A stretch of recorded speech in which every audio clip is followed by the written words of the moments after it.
வருகின்ற ஜனவரி 10ஆம் தேதி 2025 வெள்ளிக்கிழமை அன்று வைகுண்ட ஏகாதசி வருகிறது. தேவலோகத்தில் தேவர்களுக்கு தை மாதம் முதல் ஆணி மாதம் வரை பகல் பொழுதாகவும், ஆடி முதல் மார்கழி வரை இரவு பொழுதாகவும் கருதப்படுகிறது. பகல் பொழுதை உத்தராயணம் என்றும், இரவு பொழுதை தட்சிணாயனம் என்றும் அழைப்பார்கள். இந்த நேரத்தில் தேவலோகத்தில் வைகுண்ட வாசல் திறந்தே இருக்கும். பகவான் அதன் வெளியே வந்து தினமும் காட்சி தருவார். இதுவே வைகுண்ட ஏகாதசி என்று அழைக்கப்படுகிறது.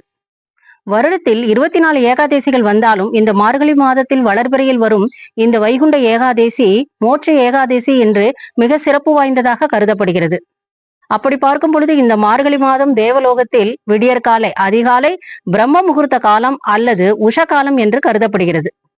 ஒரு சமயம் விஷ்ணு பகவான் ஆழ்ந்த உறக்கத்தில் இருக்கும் பொழுது அவர் காது வழியாக மது கைடபர் என்று 2 அசுரர்கள் வெளியே வந்தார்கள்.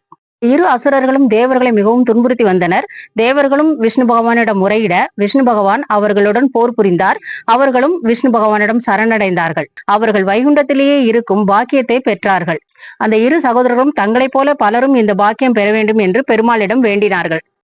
அவர்களின் வேண்டுகோளை ஏற்றுக்கொண்டு வைகுண்ட ஏகாதேசி என்று சொர்க்கவாசல் திறக்கப்பட்டு பெருமாள் பவனி வரும் நிகழ்ச்சி நடத்தப்படுகிறது.